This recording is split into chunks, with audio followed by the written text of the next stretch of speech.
resolutions that I'm aware of tonight. We don't have any pressing matters, but I think we maybe ought to talk a little bit about the concept of restaurants in the street and the legislation that is maybe going to be passed on by City Council. We're sort of treading on Ethel's bailiwick.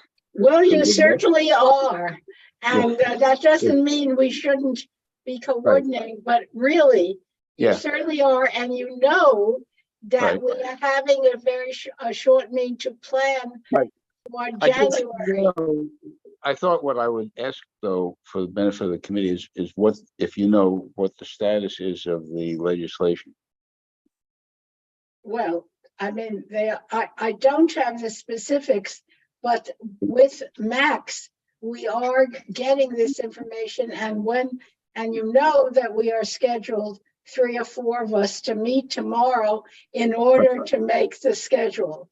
So I'm sorry that you bring it up. Wasn't there some other item tonight about J51 or I don't know what?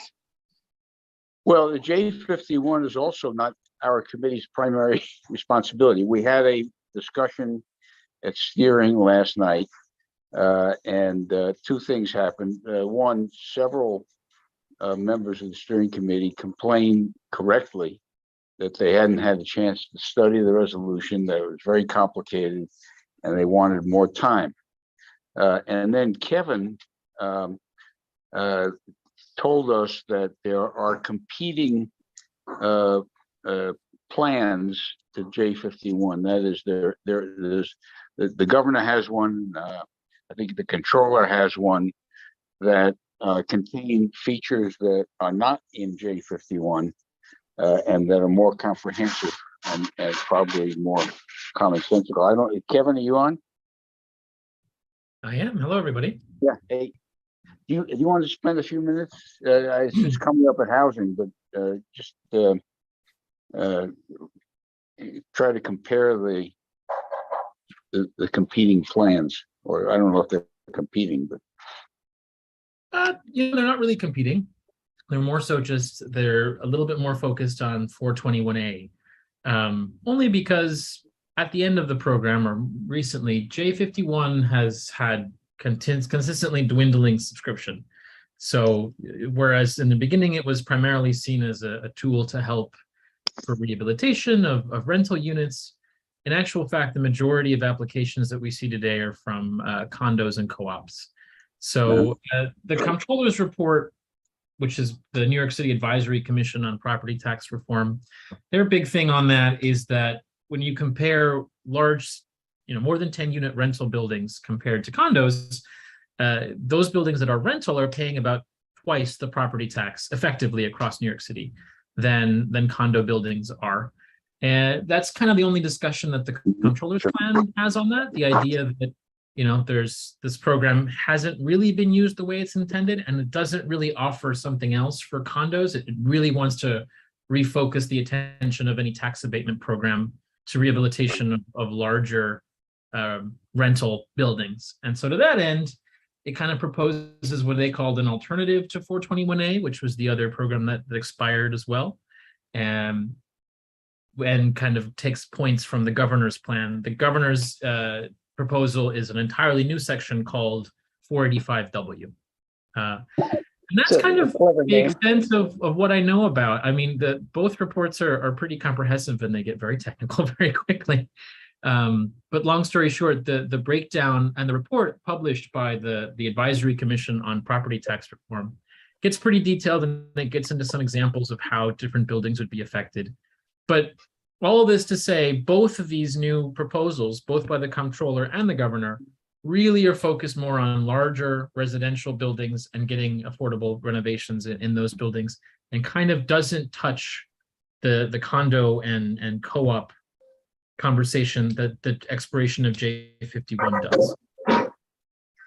I think also when the chair of Board 9 attended the Housing Committee, and that's the meeting I was at. I missed the most recent one.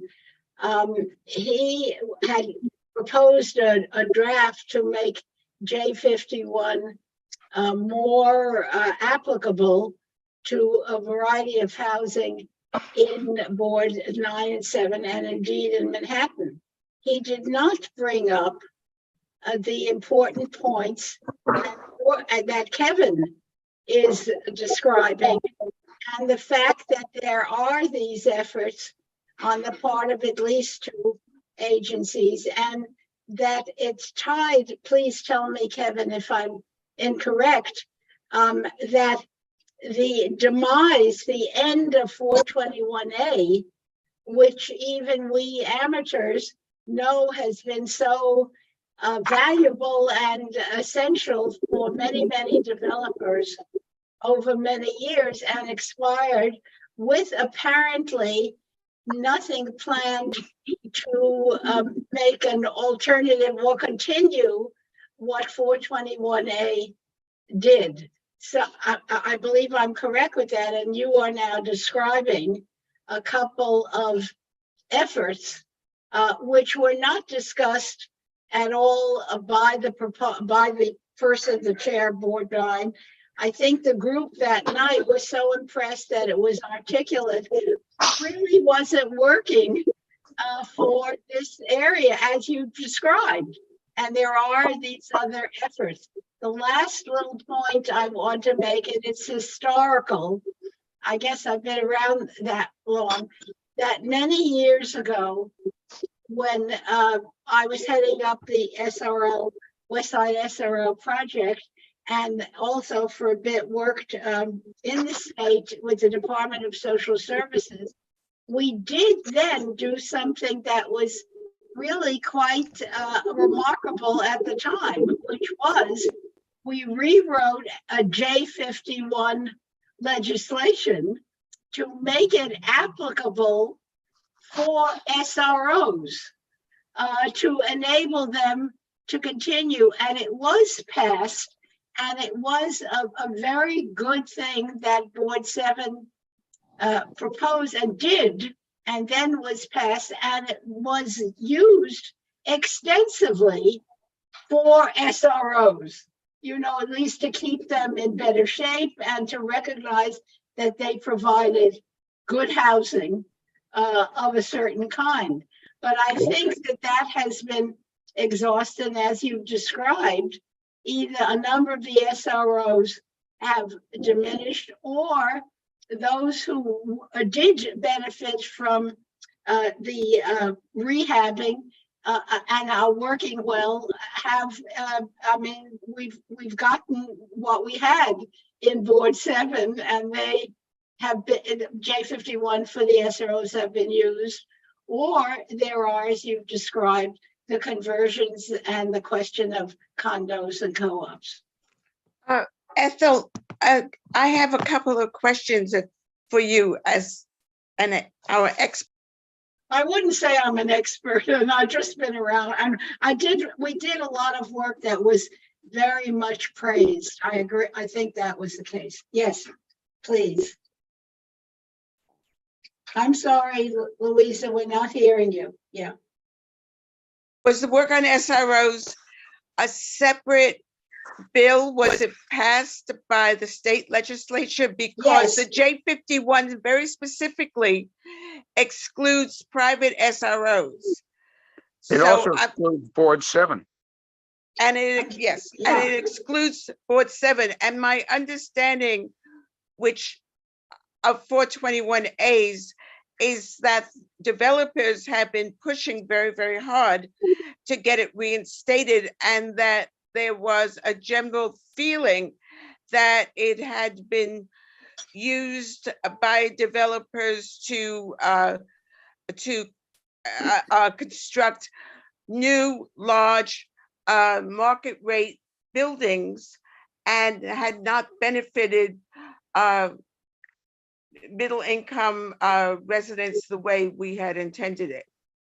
Well, I am not an expert and up to date in the recent past, but I am sure that you are correct that when this remarkable effort by the state to encourage that J51 could be used to make SRO housing better.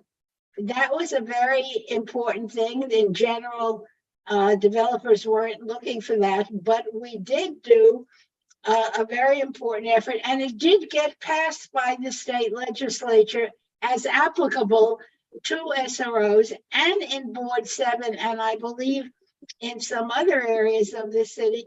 It was put into practice and helpful. In the last 15, 20 years, I think that what you all are describing has taken over. That is, it's not being used for SROs, and it's being used in what has been in other ways. And the numbers of SROs in Board 7 and elsewhere have been reduced.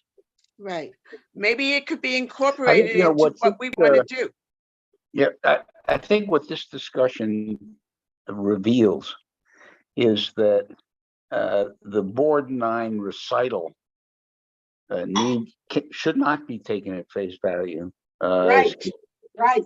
As Kevin said, and that we are not, as a group and even individually, with the possible exception of Kevin, aware of the interface of all these programs and what's being proposed and what the history has been of these programs. And I suggest that, and by the way, Louisa's committee, I think, is the lead committee on this. It's more of a housing issue.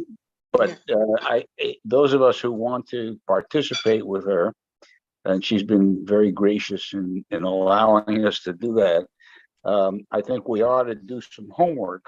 And Kevin, if you have source material that you think would be useful, if you could just let everybody know about that. And I think everybody ought to do whatever we can to educate ourselves on this issue, because it's not as straightforward, apparently, as Board 9 seems to think. Yeah. And I'd like to contact Board 9 again and with some of the questions that we have. Yeah, but let's do our homework first. Oh, I agree. All right. Anybody else on the Page? Roberta, I might raise my hand. Roberta, forgive me. I'm at a disadvantage because I'm on my phone. So if anybody wants to talk, just talk. I would like to suggest two things. I think having Kevin do it is great, but I think getting someone from Brad Lander's office to come and talk about what their proposal is, and also get somebody who's working on any of our state officials are, but if not, somebody from the governor's office to come and discuss what they want to do, so we have a thorough understanding of what's out there. And I think you could, Louisa, maybe you want to invite those representatives to come to the housing committee meeting. I think that's a good idea. Yep. Yeah. Paige, you have your hand up? Yes. Can you hear me? Mhm. Yep. All right. I had trouble before. My question is, it's been some time, maybe 4 or 5 years, since we looked at the broad spreadsheet of the different types of housing that we typically sponsor or support. And I think it would be, I don't know who would do this, but hopefully a city agency can help us by creating a graph of the different types of housing. How many of those are actually now fully, what do you call it? If there's any vacancy in any type, and if there is a wait list, because I think what we are experiencing, certainly hearing the news last night about new people coming into New York looking for the promised land and housing, are going to be very disappointed. And I've completely lost track of the days where I remember walking with our crew and Ethel up and down the West Side, actually going into buildings, particularly those that offer affordable housing or on a program. And because I think right now, I don't have a sense, of course, the co-op and condo doesn't feature into this mix, but it has to do with rent controlled, 421A, all those things. Is there a way that we can get Paige, that? Paige, we have a website, and on our website it's information. Louisa in 2018 and 19 worked with a urban fellow, and they developed a database of all the affordable housing on the Upper West Side, and it's on our website. And Louisa is now working with another urban planner. No, I'm aware of that. I'm aware of that, but that's 5 years ago. Right. So I think we need an update is all Yeah, I'm Well, we saying. have one. Sorry, one moment, Paige. First of all, it lists all of these subsidized buildings, and yes, it is 2018, but it also lists the programs and describes them for each building. Our fellow that current fellow is updating that list. Oh, fine. I didn't know it was in play. I knew Yes. the list was there because I participated, I walked it. And I just think we need to have new and current statistics to Absolutely. be able to know what to ask for if needs be. Great. I didn't know. Thank you. I also think that if we're going to consider J51 or a cousin or an uncle of J51, we should have some information about the state of repair of buildings in the Board 7 area. Because the old program excluded Board 7, and my sense is that there are buildings in our district area that could benefit from it and haven't been able to. And I continue to think of it as a program for the benefit of low income and low rent buildings, and not expensive co-ops or condos. But we should have try to figure out what the status of our housing stock is in terms of repair. Absolutely. Yeah, that would be looking at violations, and we can ask her to look at violations for each of the buildings also. Well, it would be violations. It also would be tax records. So we could look at the tax records. Because J50 about tax abatement. Here's some information. Rich, I know you can't see people, so if it's okay, I'll go ahead and call on folks that have their hands raised. Kevin, because of what you did, I'd like to cite something that Kevin prepared, and a few of us looked at it, if I may, Kevin, because I thought, if I may, a couple of us, two or three of us, meeting with Kevin very informally over lunch and time when Kevin was joining the board, began to just talk about obtaining data on, in general, on affordable housing. And actually, I am singing the praises of Kevin, because it's not exactly the same, but it's another source. He prepared a list, a database of CB7 affordable housing database, which I have because Kevin prepared it, and I have it in paper, and he was then joining the board. And what it is, it's not everything, but it's the beginning of which he used CB7's database, and it's a list of the many different buildings that are called affordable housing database. So it's one thing, which I think, Kevin, please, that you obtain that from your own research, but also from what is in the office. And the Ethel, database in the office. Ethel, this would have been very, very useful. I mean, we have had a fellow probably duplicating some of this information. It won't duplicate because there's a lot to put together. Well, all right, look. Also, the great thing This is, is Send it to me, I would appreciate it. Get it to Louisa and and let her coordinate. And I think, at this point, unless somebody has something else to say on the subject, we ought to plan on whoever wants to. Louisa, tell me if I'm out of bounds. Whoever wants to attend the housing meeting in January, and between now and then do some homework and maybe even talk among ourselves about it. It's obvious that members of this committee are interested in the subject and we'd like to lend a hand. Is that? Absolutely, and we can send out the CB9 resolution and the one that we came up with to everybody right now who's on the screen, and even ask if other members of the board would be interested in getting that information and then could attend the housing committee. I thought all that went out. No? Our only, resolution, sorry, ours did. Lisa, would you like me to send out all of them, or would you prefer to send them out? please, you could do it. No problem, we'll do. What an offer.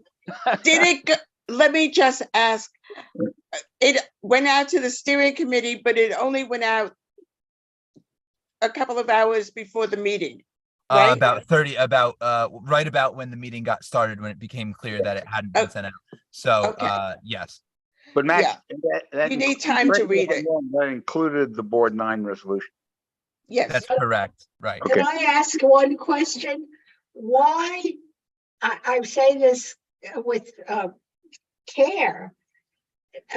I was at that housing committee when the chair of 9 presented it. Everybody who was present then thought, wasn't it an interesting resolution, and felt it was well written. However, haven't we now learned some more about these other efforts at the state level of what's going to be happening at J51? I'm just wondering why now, given some of the other points that we have to learn about at the state level and the controller, why focus at all at this point on the J51 resolution of Board 9? It is less salient now until we get this other information, and it's wasting time because we want to put together these other points and get up to speed with the efforts being made by the controller and the state on these questions, and not focus on the rhetoric of that particular resolution. okay, Ethel, the first thing is that it's part of the information and the data that we're gathering. The second thing is that the Community Board 9 resolution is incredibly detailed and historic. It gives the whole history of J51. I think it's useful to read it. We, of course, are going to get the information from the controller, from the governor. The information that you and Kevin have put together, all of this will be part of the research that we're doing. But the CB9 resolution is a very complete, and it shows where that community board is coming from. Okay, You know, I It's defer to interesting to you. look at. I don't think defer to you. I don't think it's all that complete, in the sense that, Neither do I. as Kevin pointed out, two things that are not addressed in that resolution. Right. First, It that focused on J51 only. right. First, and also that J51 was losing customers at the time Right. it expired, Right. which is not in. I mean, you get the opposite impression that it was like the good humor man, and everybody wanted to do it. So we need to explore, how popular it was and how much people were taking advantage of it at the time it expired. And the other thing that is not, I don't think is in their resolution, is Kevin's observation that it has been used primarily by condos and co-ops, which I think is a misuse. Right. Can All right, I, so- I don't know, we'll have to find out. can I offer a suggestion that we send out, that if we're going to send this Board 9 out, which is probably important, to say we are sending this out. Board 9 has read, this is Of course. Board 9's resolution, but this is just a piece of information. There are other things happening. with an explanation about what the housing committee is going to do, how Kevin is going to make a presentation, that we were going to try and get somebody from the controller's office and somebody from the governor's office to explain what else is happening. This is just for your information. And I think if we do it that way, it's not going to confuse people. I think if we send a resolution out, we're going to really confuse the troops. Yeah, I'm sorry, think that it was never resolution- going to go out without an explanation. That resolution, as it stands now, is off the table until we do some more homework. I think we made a mistake relying on Board 9, and I think we ought to go back to square one. But Board 9, as Lisa says, Board 9's work is part of our database, and we need to, familiarize ourselves with it. If for no other reason than that, at some point, hopefully there'll be a unified position. So we need to know what their position is, and we need to know we need to look at their assumptions and see if they're accurate. And what we're doing now is expanding our universe. Mhm. We're no longer looking just at J51. Yeah. Right. Sounds good. Anything more on that topic for tonight? I just wanted, can you hear me? I don't know, my computer's doing funny things. We can hear you. Is there anything, Ethel, that you've been tracking at land use where there are new incentives? I know that there's because I do a lot of transit work, the access ability and tying into elevators and staircases in new projects or older ones. Is there any initiative focused on our district for more affordable housing? I don't believe I have the knowledge now to answer. Shelley may know. And by the way, the conversation with Kevin, who is so up to date when we began to talk, Shelley was involved and also helped provide. Oh, so great. I can't answer you directly because I don't feel knowledgeable, but I am sure there is more information given the concern about the demise of 421 and some of the other things that were talked about tonight. Well, if anybody has that, I think it would be good to, share at least what the thoughts are. And the other thing is, are there any of these programs that are slated to expire? That's another question maybe for Kevin. I don't know. Some of the affordable housing incentives are in the zoning resolution, so they're not about to expire. We can consider expanding it. For example, I've always thought that it's not a bad idea to have some degree of mandatory affordable housing in our district, which the prior administration is basically limited to areas of low density. Mhm. I don't see any reason why it shouldn't be applied here, but that's it's a whole nother discussion for another night. Also, Okay. the mayor, as you know, is engaged in a multifaceted pronged zoning changes to facilitate the process, and some of it is aimed in general at the community board process, for example, not to have EIS and so on and so forth. So that's really what the mayor is looking at now, and we have to kind of pull it together. Yeah, he beat whoever that saint was who tacked up his theses. He's got like 199 points in his Luther. proposal. Martin Luther. Luther. Huh? Martin Luther. Martin Luther, right. Not quite a saint. One of the ancestor of Martin Luther King. But the mayor has done him much better. And at some point, we ought to look at I started looking at him and I got a headache. But, and some of them are very obvious, and also some of them are so extremely, I'm on a meeting. non-specific and non-detailed that it's hard to know what what he's planning. But at some point, we ought to look at, and certainly our committee ought to look at any zoning changes that he's planning, and probably not wait for ULIP. So I think you're right. Yeah. So first, the correction, it was 95 theses that were Right, that's tacked it. to the church door. Right. Second, This is 199. I was just trying to reform your statement All right. because it was a reformation. Ouch. Oh, That was that a The point way- of information? our community board suffers in many of these programs because it's unique. Initially, and that's why Ethel's SRO project work was so important. We were SRO rich. Unlike most communities, it was a characteristic of our community. And so by having a special provision for them, it made a difference and really had an impact.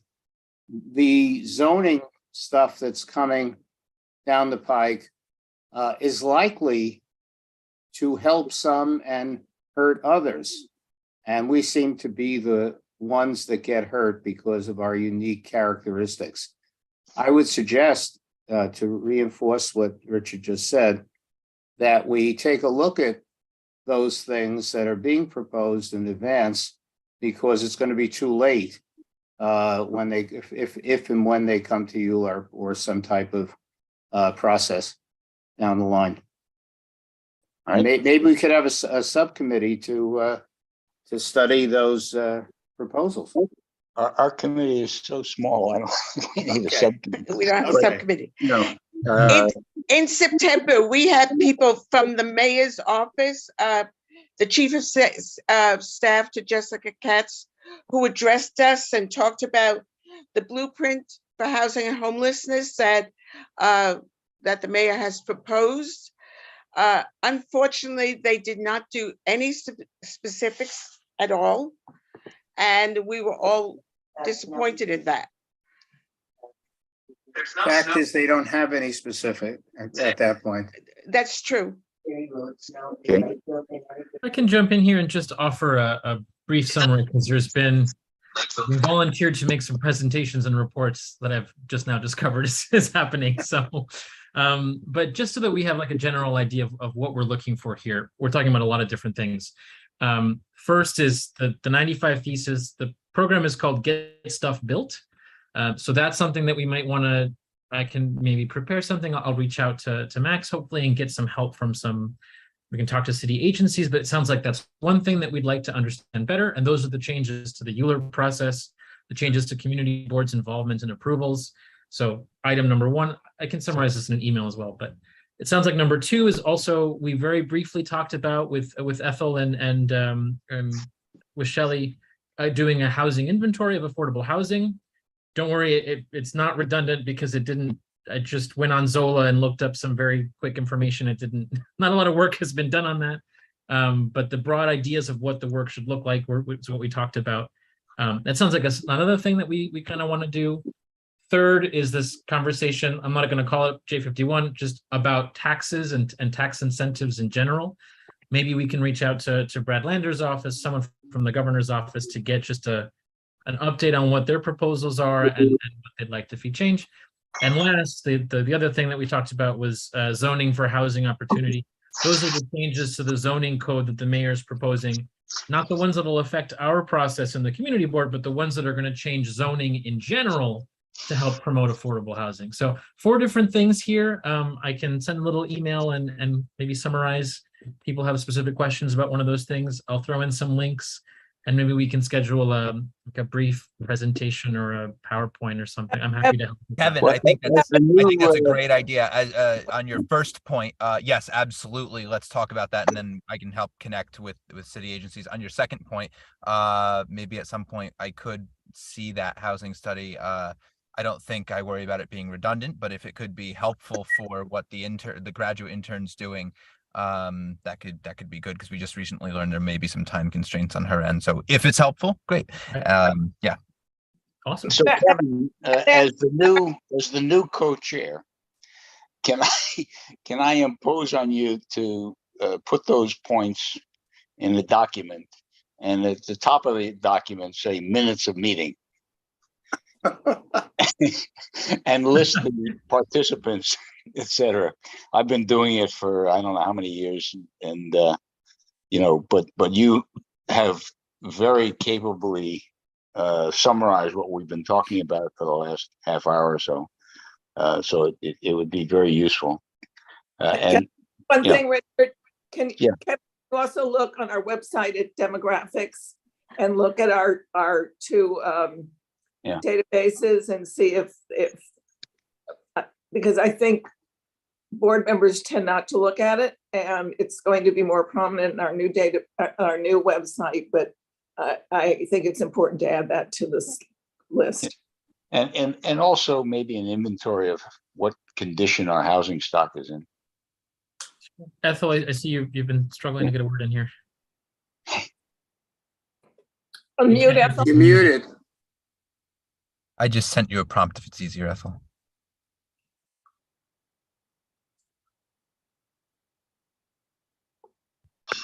I'm sorry. I just want that I believe, I don't want to speak for Max, but we did talk some time ago, and the office does have in digital form, and I think in some cases, some of the, in the book form, this one's the housing our neighbors on that big study, but the others we've been talking about. So the office does have some of that, and the database is some of what Kevin's talking about. Another suggestion, Kevin, maybe is that the Citizens Housing Planning Council, which is a very, very excellent and reputable and long-time housing organization, is now has a new executive director, and he has worked at city planning for 20 years, and he is very good and is interested, and they are, in beginning to work with some of the community boards to provide some of this information. They may begin to have other political goals. We don't want to get into that, but they could be very helpful. CHBC, his name is Howard Slatkin. He's still young. He's as smart as hell. He has all this experience, and they want to work somewhat with community boards. Okay, he's a friend of mine. Good. No, I'm afraid he is of mine too. You have to know Howard. So wait, you guys can friend each other. Yeah, You have a friend in common. I'm really surprised he left city planning. It's But okay. good, I can contact him. All right. And anything else that on anyone's mind that we want to explore? Dinner. Dinner? Yeah, I'm right. just kidding. You want to put that in the form of a motion? I move we head to the appetizers and see what happens thereafter. Okay. I second that. All right. So Louisa, I'm sure we'll talk before your meeting in January. Everybody hopefully will have some time to look at some of the source material, and let's see what kind of progress we can make. Absolutely. And how educated we can be. Happy holidays, everybody. I'm sorry? Happy holidays. Same Thank to you. you. Same to you. Okay. Take care. A motion for everyone to have a happy holiday. Yes, Happy New Year, everybody. Can I make a friendly amendment? Discussion? I don't think think that you could legislate the possibility of happiness. But you that's can, me. We could try. I think you can legislate unhappiness though, so we must avoid. okay. Yeah, we know Definitely about true. that. Right. Okay, good to